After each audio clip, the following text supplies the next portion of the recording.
con Crespo, lo del ejército. Ya lo habíamos dicho, doctor, hace creo 2 semanas, tres, que el último presidente había sido Manuel Ávila Camacho, Lázaro Cárdenas, Abelardo Rodríguez, sonorense, por cierto, ex gobernador sonorense, pero hoy ya, y también lo habíamos comentado para hacer contexto, se les ha dado el poder económico, administran aduanas, aeropuertos, empresas, un poder económico, yo creo, inédito. Y ahora se le abre la puerta al poder político electoral. Legalmente sí pueden incluso, doctor, pero pues ¿a qué vamos encaminado? ¿Qué ve usted como historiador al respecto en México en medio de la ola de violencia que recorre al país?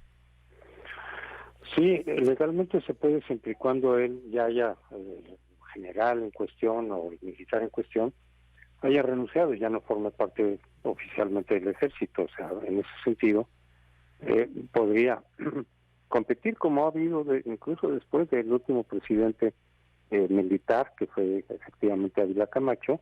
Hubo gobernadores militares todavía, pero era cuando ya se habían separado del ejército, es decir, ya no están en funciones, como si individuos tienen derecho a ser votados.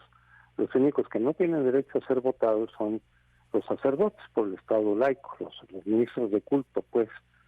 Pero los militares sí, siempre y cuando se separan. Entonces podría ser alguien ya jubilado, digamos, retirado. Y evidentemente puede ser postulado por un partido o, si reúne los requisitos, como candidato independiente. Pero y la gente tendría que decidir. Pero aquí el punto, creo, y eso no es nuevo, pues ahí ha estado. Simplemente los militares como que asumieron después del 46, pues que ya no les tocaba, que su camino era otro, que no era la política directa, que no era la política electoral. Porque incluso poco a poco ya fue muy difícil encontrar militares como gobernadores, incluso.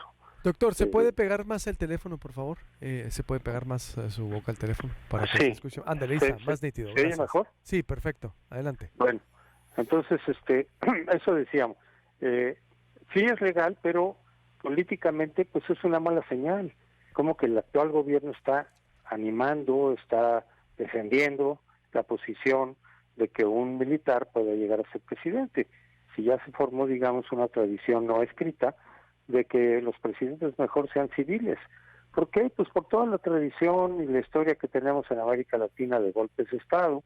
México, desde luego, hace mucho que ya no, precisamente porque fue separando a los militares de la política, a diferencia de lo que ha ocurrido en otros países de América Latina, y entonces aquí ya llevamos 100 años, un poco más de 100 años de estabilidad política, algo que es difícil encontrar en otros países de América Latina.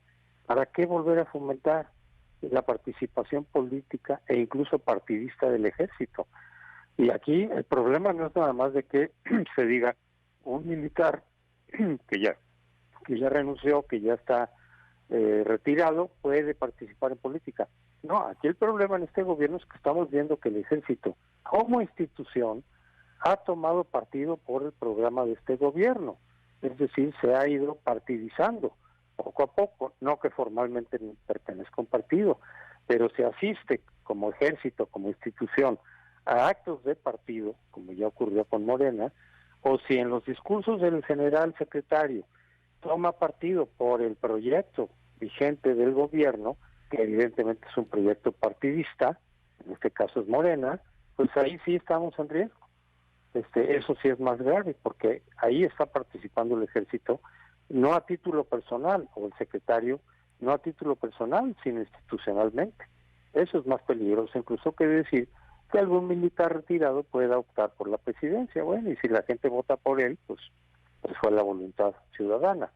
No, pero el hecho de que institucionalmente esté cobrando fuerza política el ejército y que incluso tome partido por el gobierno actual, en turno, hace mucho que no lo veíamos. Eso sí, no, el ejército no se había pronunciado hace mucho por programas específicos de gobierno que son programas de partido. ¿Cuáles serían los riesgos, doctor? Como usted dice exactamente, ya llevamos casi un siglo de una tradición civil y aquí hay historia de generales que encabezaron la presidencia y que nos costó pues mucha, vamos a decirlo, en algunos momentos de la historia, sangre, en algunos momentos de la historia que concentraron el poder político, el poder militar, que lo tenían todo. El mismo Plutarco Elías Calles, Álvaro Obregón, vaya las tragedias, cómo terminó. Separamos por eso a la iglesia del Estado también, al paso que vamos. Bueno, no, la alianza con las iglesias no es, curiosamente, no, la alianza es con el ejército. Es decir, es tan fuerte, entonces, ese pacto que tiene el presidente con el ejército inédito, doctor, que atraviesa el poder económico, ya que atraviesa todo lo que no habíamos visto, es por una alianza tan fuerte para preservar un coto de poder, o por si no funcionan o si no despegan las corcholatas presidenciales. Digo, ¿cómo entenderlo, doctor?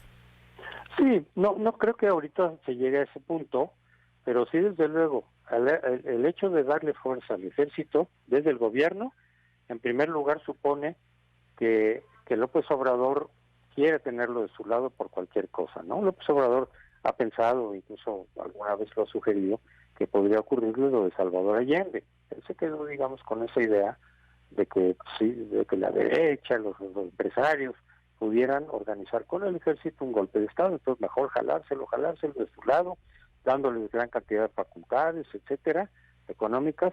Pero por otro lado también es la forma de garantizar que parte de su proyecto, al dárselo a administrar al ejército, pues otros gobiernos, aunque no sean de Morena, pues les va a costar trabajo regresarlo, porque a ver quién se enfrenta con un ejército empoderado, quién le va a quitar la administración de las aduanas, de los puertos, de los aeropuertos al ejército.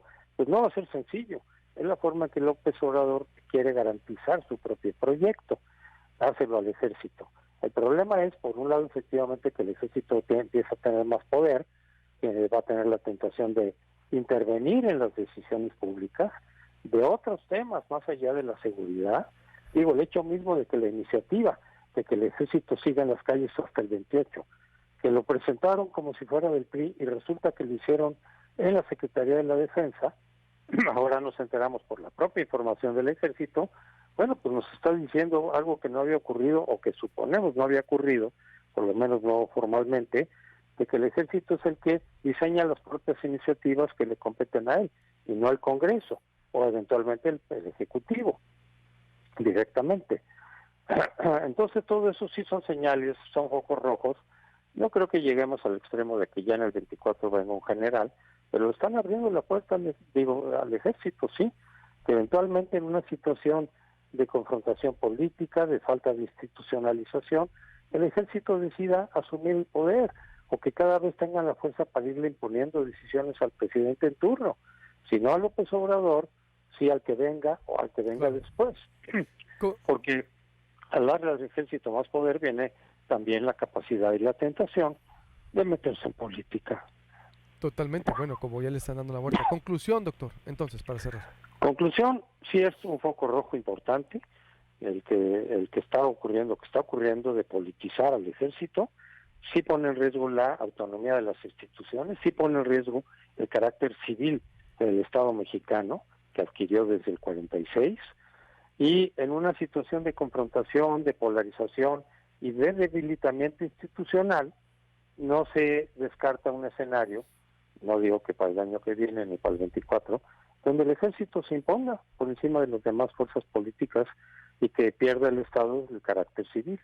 Incluso si no es de manera directa, no estoy hablando necesariamente de un golpe de Estado militar abierto tipo Pinochet. No, el ejército puede tener tal fuerza que puede empezar a influir sobre las decisiones, subordinar al Poder Ejecutivo, aunque sea un civil, y en esa medida se trastoca lo que es un Estado civil, que es una de las características de nuestro sistema, aunque no fue, incluso cuando no era democrático, aún antes de ser democrático, bajo el régimen de partido hegemónico del PRI, pero sí tenía ya la característica de que era un gobierno plenamente civil.